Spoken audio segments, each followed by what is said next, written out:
This mare has arrived from the dealer's yard in Norfolk. She's a Dales pony, purebred Dales pony, 16 years old.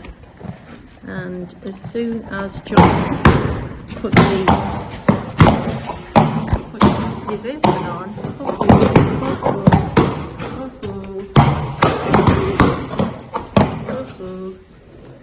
pop it down again, John, can you? I know.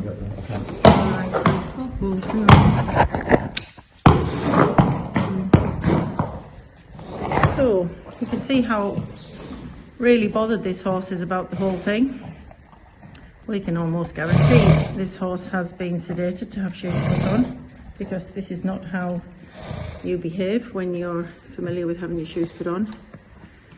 I'm not sure whether I said, but she is 16 years old.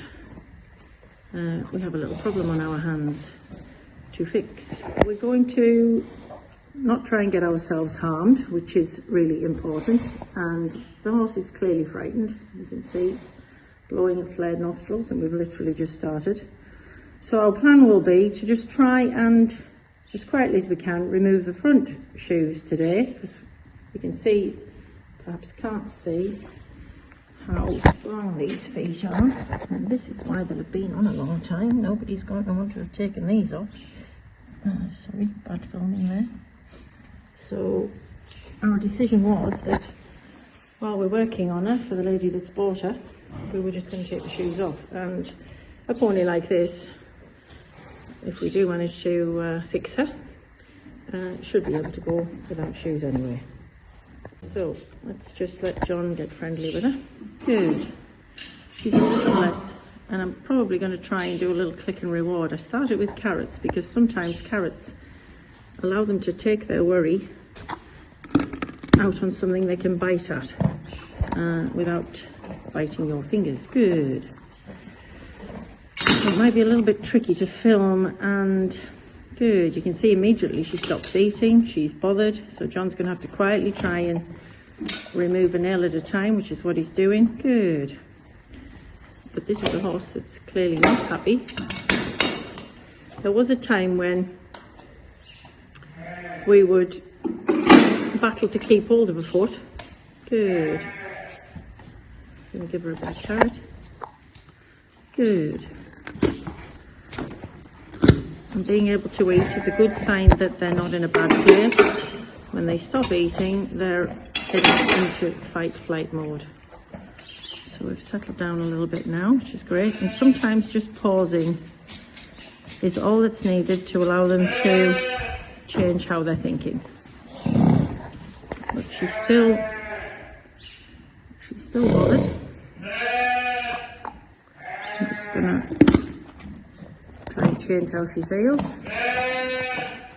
Noisy lambs in the background.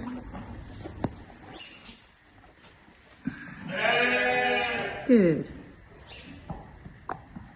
Good. Give her a big bite of carrot.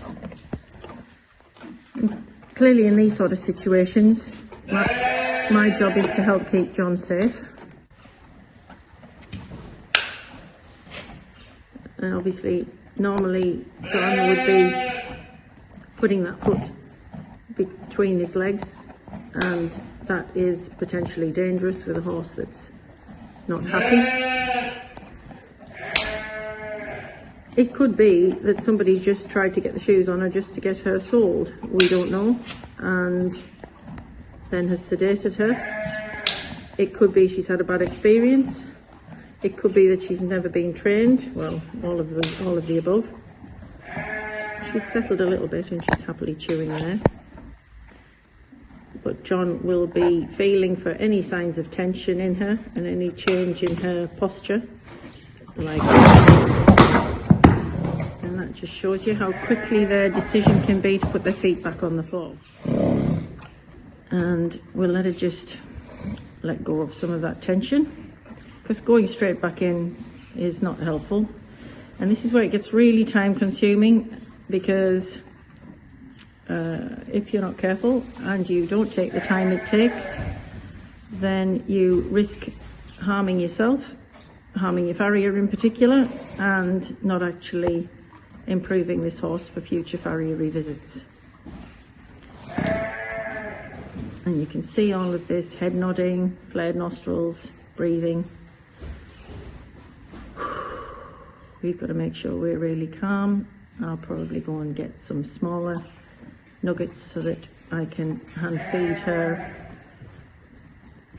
I think John's heading off for that now. We do use positive reinforcement. Obviously this mare's only been here a few days. She's not being trained in positive reinforcement, but we will introduce the concept to her for the interests of safety and keeping her on side. Okay, we've had a minute while I've gone and regrouped. You can see how this horse tilts its head to take a look. I'm going to stick with carrots because John's just had a go with nuggets and nearly got bitten, which is kind of what can happen.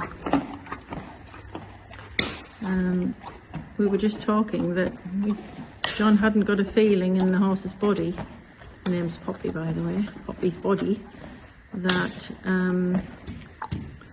that she was going to steal that foot from him. And this is unfortunately the way I can film. You wouldn't have seen that, but she snatched it back pretty quickly and he's just letting her, because it's really not worth fighting it. You want the horse to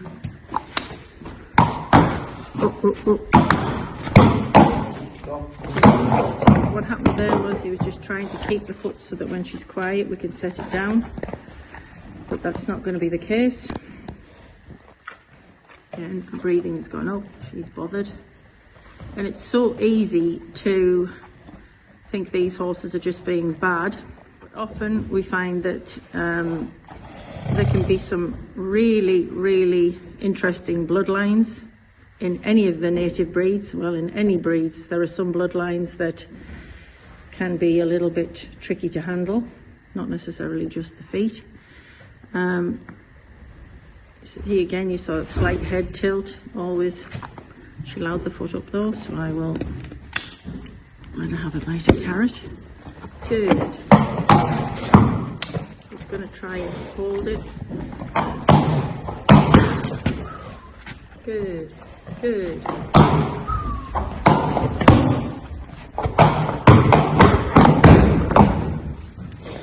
And you can see, good. John will try and put it down as soon as he can now that she's quiet, because we want to try and let the horse.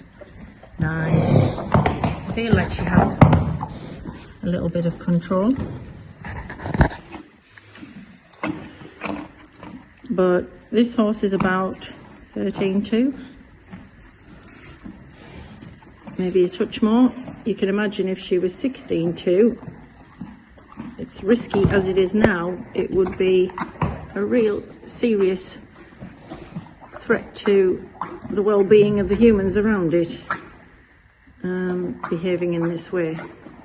Potentially, the state these feet are, be the one and only set of shoes this horse has had. So, oh dear. People do put horses to the test, they really do.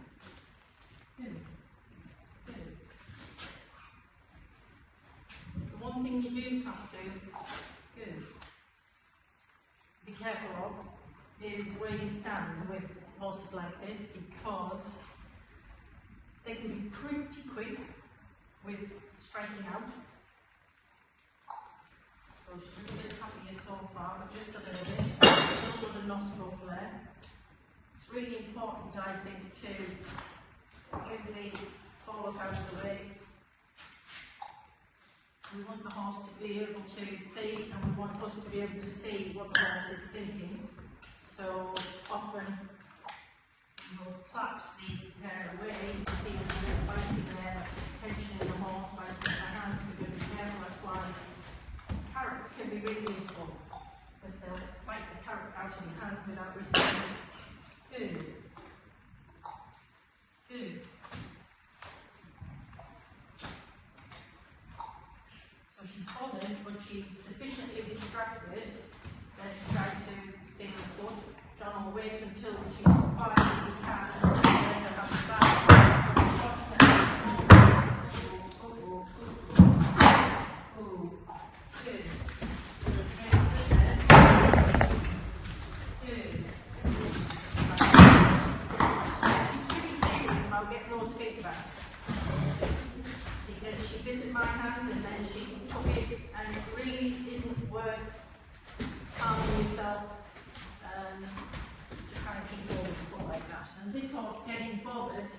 actually bothering a horse in the stable, it's always interesting. Hopefully you can still see. She's snatching there, biting, so I'll be better off with the carrot.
John did actually say he noticed the difference when he put his apron on, the difference in her demeanour. And the fact is that 90% of the work that happens with horses, certainly in this country, is with females and 10% with males. And a high proportion of the work with males is farriery. It is still, although there are more and more girls, more and more females, there are mainly male farriers, and so some horses would only be handled by a male every 6 or 8 weeks or whatever the trim or shooting cycle is. And in between times, increasingly we find, this is lots better, increasingly we find that owners are not putting the time in to make sure that the horse is not a problem. And don't get me wrong, having put this horse's feet out, I didn't anticipate this level. She didn't snatch her feet, she wasn't a problem, but I knew this horse hadn't been handled as much as I would have thought a 16-year-old short horse would have been. But I am surprised at this level of distrust, this level of determination to get her feet back to the floor. This is not a horse that is familiar with being shot. Certainly not without sedation.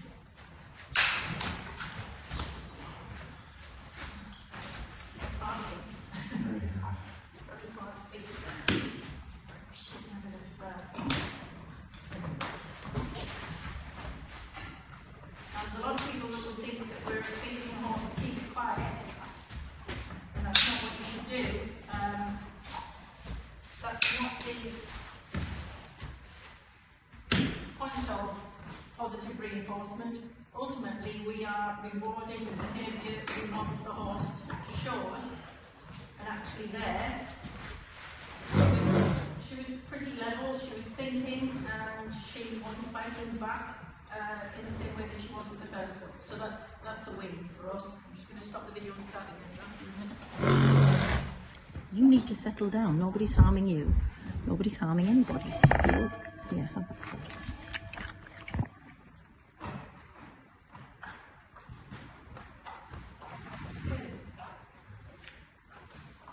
You can see how it's really important to introduce yourself to the horse, and this would go for any horse. Always having in mind that the horse's feet are its wheels on its getaway vehicle, and for a horse that's had bad experiences, seeing a distinct improvement. I'm hoping I'm not putting the commentators to death on this, but she's thinking her way through this now, and isn't making a decision to fight nearly so much. We're certainly by no means out of the woods, but you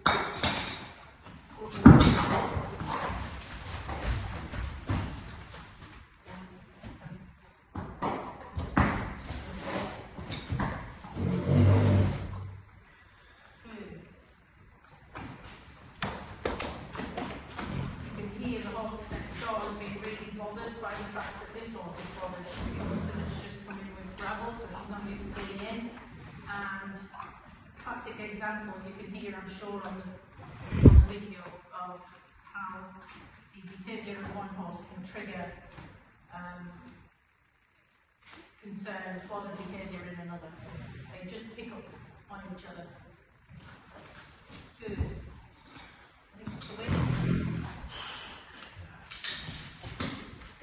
Right. Safety will not be handling the back feet today. We might have one, but we're not going to try and take the shoes off. So I'll get you to do the carrot and I'll do the back feet. I need to look after my carrot. And this horse hasn't been there.